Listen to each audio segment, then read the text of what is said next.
UFO Channel. Sometimes answers come from unlikely sources. In this case, the unlikely source was a woman named Pam Reynolds. A stunning array of scientific instruments and measurements were in place at the very moment of Pam Reynolds' death. The results were astonishing. At age 35, Pam was diagnosed with a life-threatening brain aneurysm. Her only hope was a very unusual operation.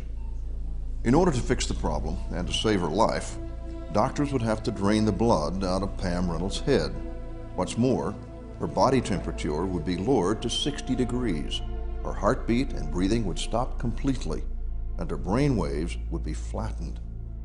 Doctors who perform this intense procedure have nicknamed it standstill, because for all intents and purposes, Pam Reynolds would be dead. But what happened was so thoroughly unique and unexpected, Dr. Michael Sabin, a cardiologist and the author of Light and Death, made an extensive evaluation of the Pam Reynolds experience. The process of death, scientifically, now is known to be a process and not a point in time. It starts with normal waking reality and ends up in irreversible death. During this process, the body dies at different rates. The problem we have as scientists and physicians is to determine when the brain is actually dead, i.e. when the person is actually dead. In the case of Pam Reynolds, one of the surgeon's main concerns was seizure activity, which could prove deadly during such a delicate procedure.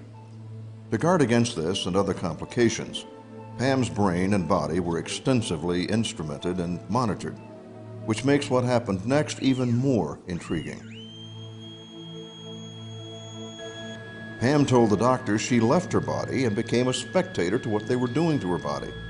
Later, she was able to describe people, procedures, and even medical instruments she could not possibly have seen. Pam Reynolds had a very deep near-death experience at the time that she had documented no brainwave activity, no brainstem activity, and actually the blood had been physically drained from her head at the time. So this eliminates the possibility that this was a seizure phenomenon, because during her experience she had no seizure activity on the EEG.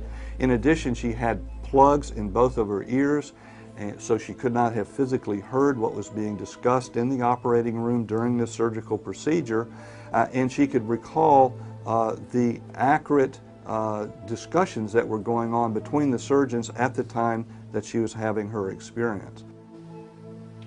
Remember, every bodily reflex was being monitored. She was in a profoundly inactive state. But Pam Reynolds somehow was able to describe a particular surgical tool in amazing detail. A tool which she would later say looked like an electric toothbrush with a dent in it. She even noticed that the tool had interchangeable blades and that these were kept in something that she said looked like a socket wrench case. How could Pam Reynolds have described with such amazing accuracy the details of what took place in the operating room when she was, according to all monitoring devices, dead? Dr. J.P. Moreland, professor of philosophy at Bible University, finds this kind of experience compelling.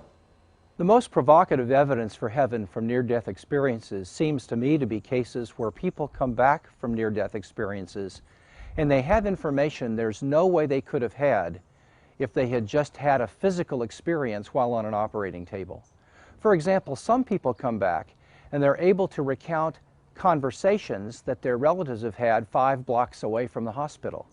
In other occasions, people have actually had experiences of objects on the hospital roof or somewhere else, where when people go to investigate whether those experiences were real, they see the objects just as the people saw them. In other occasions, people have met dead relatives that died about the same time the person died in the near-death experience. And they came back and reported the death of a relative that no one there in the operating room knew about.